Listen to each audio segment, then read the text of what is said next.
ഞാൻ എന്റെ ഉമ്മത്തികളിൽ ഒരാളെ കണ്ടു യത്തഖി ശററൻ നാരി വവഹ്ജഹാ ബിയദിഹി അൻ വജ്ഹിഹി. നരകത്തിന്റെ തീ ഇങ്ങനെ മുഖത്ത് വരുന്നുണ്ട്, തീ തട്ടാതിരിക്കാൻ കൈകൊണ്ടിങ്ങനെ തീ തടയുന്നുണ്ട്, കൈകൊണ്ട് തട്ടിമാറ്റുന്നുണ്ട്. നരകത്തിന്റെ ജ്വാലകൾ മുഖത്ത് വരുമ്പോൾ കൈകൊണ്ട് മുഖത്ത് തട്ടല്ലേ എന്ന് വിചാരിച്ച് കൈകൊണ്ട് തീ തട്ടിമാറ്റുന്നുണ്ട്. فجاءته صدقته فصارت سترا على وجهه وظلا على رأسه. അപ്പോഴാണ് അവൻ ചെയ്ത സ്വതക്ക ഓടി വരുന്നത്, ദാനധർമ്മം സ്വതക്ക ഓടി വരുന്നു. فصارت سترا على وجهه, അവന്റെ മുഖത്ത് അതൊരു മറയായി നിൽക്കുകയും وظلا على رأسه, തലയിൽ അതൊരു തണലായി മാറുകയും ചെയ്തു. മുഖത്ത് അത് മറയായി വന്നു. എന്തേ? അള്ളാഹുവിന്റെ ദീനിന് വേണ്ടി വല്ലതും ചോദിച്ചപ്പോ ഒരു 5 ദിർഹം കൊടുത്തിരുന്നു, ഒരു 10 ദിർഹം കൊടുത്തിരുന്നു, അല്ലെങ്കിൽ ഒരു പാവപ്പെട്ട കുട്ടിയെ സഹായിച്ചിട്ടുണ്ട്, ഒരു കല്യാണത്തിന് ഒരാളെ സഹായിച്ചിട്ടുണ്ട്. ഇങ്ങനെ ചെയ്തു കൂട്ടിയ സ്വതക്കകൾ ആ മനുഷ്യന്റെ മുഖം നരകത്തിൽ നിന്ന് രക്ഷിക്കാൻ ഓടി വരുന്നതും അയാളെ രക്ഷിച്ചതും ഞാൻ കണ്ടു എന്ന് അഷ്റഫുൽ ഖൽഖ് റസൂലുള്ളാഹി സ്വല്ലല്ലാഹു അലൈഹി വസല്ലം. സ്വതക്ക ചെയ്യ മുഅ്മിനീങ്ങളെ, അല്ലാഹു സഹായിക്കുമാറാകട്ടെ. എല്ലാവരും ശമ്പളം കിട്ടും, എന്ത് ചെയ്യാ? 1000 രൂപയാണ് ശമ്പളം എന്ന് വിചാരിക്കുക. അപ്പൊ അതിലിപ്പോ 100 രൂപയൊന്നും കൊടുക്കാൻ കഴിഞ്ഞോണമെന്നില്ല. എന്നാ ഒരു 10 ദിർഹം ഏതെങ്കിലും ഒരു മുസ്ലിമായ മനുഷ്യൻ, പാവപ്പെട്ടവർ ഇവിടെ ഉണ്ടാവും, കടം കൊണ്ട് ബുദ്ധിമുട്ടുന്നവരെ, കൊടുത്തേക്കാം. നിങ്ങൾ അയാളും അള്ളാഹു നിങ്ങൾ അറിഞ്ഞാൽ മതി, അങ്ങനെ സ്വകാര്യമായിട്ട് കൊടുക്കും. 2000 രൂപ ശമ്പളം ഉണ്ട്, കുറച്ച് കൂട്ടി കൊടുക്കാൻ പറ്റും, ഒരു 50 ദിർഹം കൊടുക്കാൻ പറ്റും, എന്നാ കൊടുത്തേക്കും. ശമ്പളം കിട്ടിയാൽ അതിന് ഒരു സ്വതക്ക കൊടുക്കാത്തൊരു സംഗതി വരരുത്. ഒരു ശമ്പളം കിട്ടി, നമുക്കൊരു ലാഭം കിട്ടി, കച്ചവടത്തിൽ ലാഭം ഉണ്ടായി, അൽഹംദുലില്ലാഹ്, ഒരംശം അതിൽ നിന്ന് എന്ത് ചെയ്യണം? സ്വതക്കക്ക് പോകണം. എന്നല്ല മുഴുവൻ ഞാൻ എന്റെ കുട്ടിയേക്കും, അങ്ങനെ ആവരുത്. അങ്ങനെ ആകുമ്പോൾ അതിന്റെ ബറക്കത്ത് അള്ളാഹു എടുത്തു കളയും. ഒരല്പം സ്വതക്കക്ക് മാറ്റി വെക്കുക. അത് നിങ്ങളും പഠിച്ചോന്ന് അറിഞ്ഞാൽ മതി, ആരോടും പറയണ്ട. സ്വതക്ക ചെയ്യണം, മറന്നു പോകരുത്. അപ്പോഴേ കിട്ടുന്ന പൈസയിൽ ബർക്കത്തുണ്ടാവുള്ളൂ, അല്ലെങ്കിൽ തികയില്ല. ഈ തികയാതിരിക്കുന്നത് സ്വതക്ക ചെയ്യാത്തത് കൊണ്ടാണ്.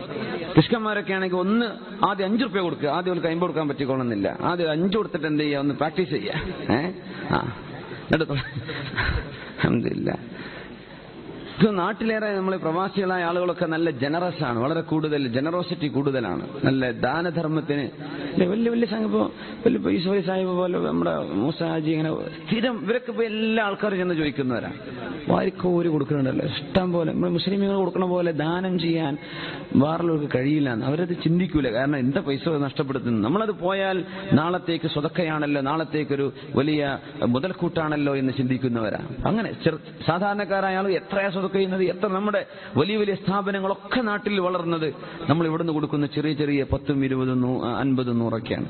അപ്പോ ഈ സ്വതക്കകളൊക്കെ നമുക്ക് ഉപകാരപ്പെടും ഇൻഷാ അല്ലാഹ്. അതുകൊണ്ട് നാളെ മഹ്ശറയിലേക്ക് അള്ളാഹുവിന്റെ തീയിൽ നിന്ന് രക്ഷ കിട്ടാൻ വേണ്ടി സ്വതക്കകൾ ഓടി വരുമെന്ന് റസൂലുള്ളാഹി സ്വല്ലല്ലാഹു അലൈഹി വസല്ലം. അതുകൊണ്ട് ഇൻഷാ അല്ലാഹ് നമ്മൾ ഓരോരുത്തരും നമ്മുടെ സാലറി കിട്ടുമ്പോൾ എന്ത് ചെയ്യാം? ഒന്ന് നിയത്ത് ചെയ്യുക. സാലറി കിട്ടാനായോ? ഇന്നിപ്പോ എത്ര? 24, 25, 24.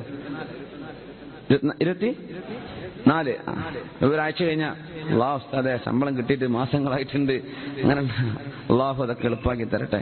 ഈ കമ്പനി മൊത്തം ഒരു ഫൈനാൻഷ്യൽ ക്രൈസിസും പ്രയാസങ്ങളൊക്കെ കേൾക്കുന്നുണ്ട്. കുറെ ആൾക്കാർ കച്ചവടക്കാർക്ക് കിട്ടാനുള്ളതെന്ന് കിട്ടിയാൽ മതിയായിരുന്നു, വേറൊന്നും അത്യാഗ്രഹമൊന്നും ഇല്ലായിരുന്നു, അത് കിട്ടിപ്പോന്നാൽ തന്നെ എന്റെ പ്രാരാബ്ദം തീരുമായിരുന്നു. ഉണ്ടോ? എനിക്ക് കിട്ടേണ്ട ശമ്പളം ഒന്ന് കിട്ടിയാൽ മതി, വേറെ ഒന്നും ഏറെ വേണ്ട, ഒരു ഇൻക്രിമെന്റും വേണ്ട, ഒന്നും വേണ്ട, ഒരു കമ്മീഷനും വേണ്ട, എനിക്ക് ആ ശമ്പളം കിട്ടിപ്പോന്നാൽ മതിയായിരുന്നു. ഇപ്പൊ ഒരാൾ പറഞ്ഞു, അതുപോലെ മെസ്സേജ് അയച്ചു തോന്നുന്നു, അള്ളാഹു നമ്മുടെ സുഹൃത്ത്, അതെ 6-7 മാസമായിട്ട് ഇപ്പൊ ശമ്പളം തന്നെ ഇല്ല. എന്തൊരു പ്രയാസമായിരിക്കും. അള്ളാഹു അതൊക്കെ എളുപ്പമാക്കി തരട്ടെ. നമ്മൾ മുതലാളിമാർക്കുള്ള കൊടുക്കണം, അപ്പോഴേ നമുക്ക് കിട്ടുള്ളൂ. അവർക്ക് കൊടുക്കണം, നമുക്ക് തരാനുള്ള മനസ്സും കൊടുക്കണം. ഇത് രണ്ടും അള്ളാഹു കൊടുക്കുമാറാകട്ടെ. അള്ളാഹു ബറക്കത്ത് ചെയ്യട്ടെ, അള്ളാഹു ബറക്കത്ത് ചെയ്യുമാറാകട്ടെ. നമ്മൾ സ്വതക്കൊക്കെ കൊടുക്കുന്നുണ്ട് എന്നിട്ടൊരു പ്രയാസം വന്ന് ബേജാറാവണ്ട. അത് അള്ളാഹുവിന്റെ ഇഷ്ടമാണ്. അത് അള്ളാഹു തആല നിങ്ങളോട് ഇഷ്ടം തോന്നിയത് കൊണ്ട്, ഒരൽപ്പം നുള്ളൂല സ്നേഹം കൊണ്ട്, ആ ഒരു നുള്ളലാണ്. അതൊക്കെ സഹിക്കാം, സാരമില്ല ഇൻഷാ അല്ലാഹ്. അതിന് വഴി അള്ളാഹു എളുപ്പമാക്കി തരും. അപ്പൊ സ്വതക്ക ചെയ്യാൻ മറക്കരുതേ. അള്ളാഹു തൗഫീഖ്